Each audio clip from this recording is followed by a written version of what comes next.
So hey guys, আজকে আমি তোমাদের সাথে শেয়ার করতে চলেছি হেলমেটের পিন লকারটা কীভাবে চেঞ্জ করব। প্রথমে আমাদের এই যে সাইডের স্প্রিংটা আছে এটাকে টানতে হবে, টানলে অটোমেটিকলি এটা ধরে নাও খুলে চলে আসে, হালকা করে টানলে চলে আসে। সেম এদিকেও তাই, হালকা করে এটা টানবো, ওটা খুলে চলে আসবে। এইভাবে আস্তে করে এটা টানলেই বেরিয়ে যাবে। তো দেখতে পাচ্ছ ভাইজার খুলে নিয়েছি, ভাইজার চলে এসেছে আমার হাতে। যখনই তোমরা খুলে নেবে অবশ্যই জলে ধুয়ে নেবে, ভালো করে জলে দিয়ে হালকা করে হাত দিয়ে এরকম ঘষবে, তাহলে স্ক্র্যাচ হবে না। এবার খুলবো ফিল্মটা, হেলমেটটাকে সরিয়ে দিই সাইডে।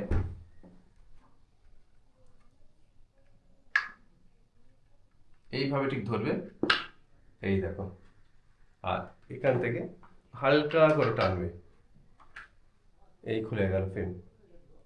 এবার এটাকেও জলে ধোবো, আস্তে করে হাত দিয়ে ঘষবো যাতে স্ক্র্যাচ না হয়। যদি স্ক্র্যাচ পড়ে যায় তাহলে এটা আমাদের একদম ফ্রন্টে থেকে দেখতে কিন্তু ভীষণ অসুবিধা হবে, সেই কারণে জলেই দেবো, অন্য কিছু দেবো না। বাইরে কিন্তু আফটার মার্কেট ভাইজা ক্লিনার পাওয়া যায়, হেলমেট ক্লিনারও পাওয়া যায়। আমি হেলমেট ক্লিনারটা ইউজ করি, কিন্তু ভাইজা ক্লিনারটা ইউজ করি না। কারণ হচ্ছে ভাইজারে লাগালে অনেক সময় এটা স্ক্র্যাচ হয়ে যায়, মানে ঘষার কারণে। তো জল যখন দেবো আমরা, ওটা এমনি ক্লিন হয়ে যায়, হাত দিয়ে হালকা করে ঘষলে ওটা একদমই ক্লিন হয়ে যায় আর স্ক্র্যাচ হয় না। এটার ক্ষেত্রেও তাই, যখনই তোমরা ইউজ করবে হেলমেট তখন কিন্তু অবশ্যই জল দিয়ে মুছবে, অন্য কিছু দেবে না। জল দিয়ে আগে হাত দিয়ে মুছে নেবে, তারপরে শুকনো নরম কাপড় দিয়ে হালকা করে মুছে নেবে। যখনই তোমরা রোড ট্রিপ করবে তখনও কিন্তু জল দিয়ে হালকা করে মুছে নেবে, তারপরে শুকনো কাপড় বা টিস্যু থাকলে মুছবে, নাহলে কিন্তু ডাইরেক্ট মুছবে না। তাহলে কি হবে, উপরে যে ময়লাটা থাকে সেটা কিন্তু পুরো ঘষে যাবে এখানে।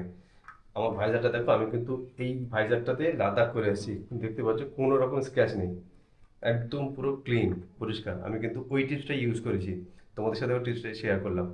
পিনলক 30 লাগানোর কিন্তু একই প্রসেস। এইভাবে এটা প্রথমে একদিকে ঢুকিয়ে নেবো, তারপর মাঝখানটা একটু ভাঁজ করে এখানে ঢুকিয়ে দেবো।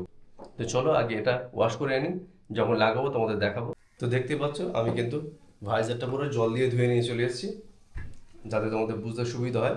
এই দেখো, পুরো জল দিয়ে ধুয়ে নিয়ে এসেছি। আর এরপরে করবো কি, একটা মাইক্রোফাইবার টাওয়াল নেব, নিয়ে ভালো করে ঝেড়ে নিই। তারপরে এইভাবে এক মোশনেই মুছবো, দুদিকে ঘষবো না।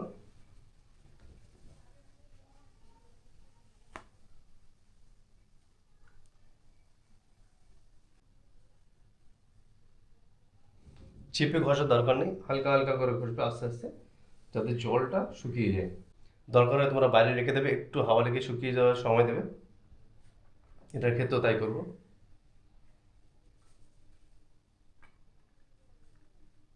এই ভাইজার কিন্তু আমাদের মেন জিনিস যখন আমরা রাইড করি, না হলে কিন্তু খুবই সমস্যা। সামনের জিনিস যদি ক্লিয়ার দেখতে না পাই প্রচণ্ড সমস্যা হয়। যে কোনো সিচুয়েশনে ভাইজার অবশ্যই ক্লিন দরকার। তো চেষ্টা করবে মাঝে মাঝে ভাইজার ক্লিন করে নেওয়ার। এই দেখো হয়ে গেল, ড্রাই হয়ে গেল, ক্লিনও হয়ে গেল। এবার ভাইজারটাকে ফিট করব।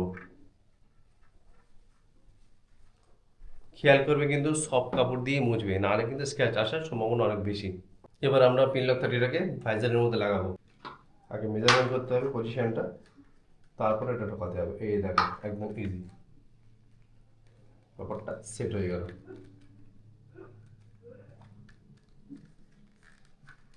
একটু চেপে নেবো যাতে জিনিসটা ভালো করে লেগে যায়। এই হয়ে গেল পিনলক 30 লাগানো কমপ্লিট। এবার এটা হেলমেটে বসিয়ে দেবো। এই যে হেলমেট, এই যে ভাইজার উপরের দিকে করে নেবো। এখানে পজিশন করা আছে, এই যে ঘাটগুলো আছে এখানে থেকে ঢোকাতে হবে। স্প্রিংটাকে হালকা টানতে হবে, না হলে পুশ করলে বসে যাবে। পুশ করলাম, বসে গেল। এদিকেও সেম, হালকা পুশ করবো, বসে যাবে। হয়ে গেল, কমপ্লিট, ভাইজার কমপ্লিট। আর এই হেলমেটটা আমার ওয়াশেবল হেলমেট। তো তোমরা যখন হেলমেট কিনবে অবশ্যই চেষ্টা করবে ওয়াশেবল হেলমেট কেনার। এর সুবিধা, আমরা যখন লং রাইডে যাই তখন কিন্তু প্রচণ্ড পরিমাণে ঘাম হয়, আর ঘামের কারণে কিন্তু এখানে পুরো ময়লা জমে যায়, যার কারণে ফাঙ্গাস টাইপ এসে যায়। যদি এটা পরিষ্কার না হয় তাহলে কিন্তু গলায় ইনফেকশন হয়ে যেতে পারে, সাইড এফেক্ট হতে পারে। পারলে ওয়াশ করবে, না হলে হেলমেট ক্লিনার নিয়ে স্প্রে করে মুছে দেবে, মোটামুটি হতে অনেকটা ক্লিন হয়ে যায়। তো এই ছিল হেলমেটের ভাইজার নিয়ে কথা, তার সাথে এটাও ফ্রি টিপস দিয়ে দিলাম। তো ঠিক আছে, এই ভিডিওটা এখানে শেষ করছি, দেখা হবে পরের কোনো একটা ভিডিওতে। ততক্ষণের জন্য বাই বাই।